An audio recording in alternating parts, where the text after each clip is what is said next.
Pandian store சீரியல்ல அப்பத்தா பெரிய வேலைய பார்த்து விட்டுருச்சு. கோமதிய காணோம். அவ கோவிச்சுக்கிட்டு வீட்ட விட்டே வெளியில போயிட்டா.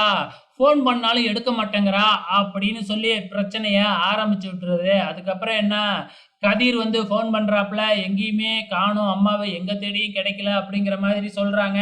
அதுக்கப்புறம் என்ன, ஃபோன் பண்ணி பாண்டியன்கிட்டயும் விஷயத்த சொல்லிட்டாங்க. பாண்டியனும் பதறி போய் சரவணனை அழைச்சிக்கிட்டு கடையெல்லாம் மூடிட்டு வீட்டுக்கு வந்துடுறாப்புல. கொஞ்ச நேரத்துல செந்திலும் வந்துடுறாப்புல.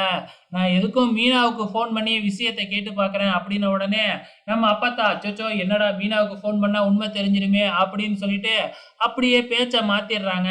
உடனே ராஜி, நான் மீனாவுக்கு ஃபோன் பண்றேன் அப்படின்னு வெளியில போயிட்டு ஃபோன் பண்ணா, நானே மீனா கிட்ட கேட்குறேன், ஃபோனை என்கிட்ட கொடு அப்படின்னு அப்பத்தா ஃபோன் பண்ணி அப்படியே பேச்சை மாத்தி விட்டுட்டு உள்ளார வந்து, நான் ராஜிக்கு மீனா கிட்ட பேசிட்டேன், மீனாவுக்கு எதுவும் தெரியாதுன்ட்டா.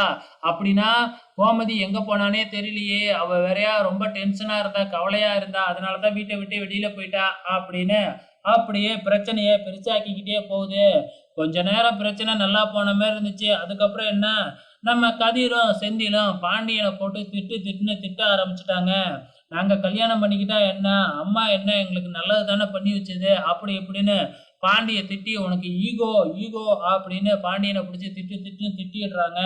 அதுக்கப்புறம் நீங்களா தானே அண்ணனுக்கு கல்யாணம் பண்ணி வச்சீங்க, அந்த கல்யாணம்னாச்சும் உருப்படியா பண்ணி வச்சீங்களா, அண்ணன் பாரு எப்படி வந்து நிக்குது அப்படின்னு பாண்டியனை ரொம்ப கேவலமா பேச ஆரம்பிச்சிடுறாங்க. அதுக்கப்புறம் ராஜி ரெண்டு பேர்த்தையும் உள்ளார இழுத்துக்கிட்டு போயிடுச்சு. இப்ப அப்பாத்தா, என்னடா நம்ம ஒரு பிளான போட்டா இங்க ஒரு பிரச்சனை வேற மாதிரி போகுதே அப்படின்னு முடிச்சுக்கிட்டு இருக்குது. இதோட இன்னி எபிசோடு முடிஞ்சிடுச்சு. வெயிட் பண்ணி பார்க்கலாம் நாளைக்கு என்ன நடக்க போகுதுன்னு.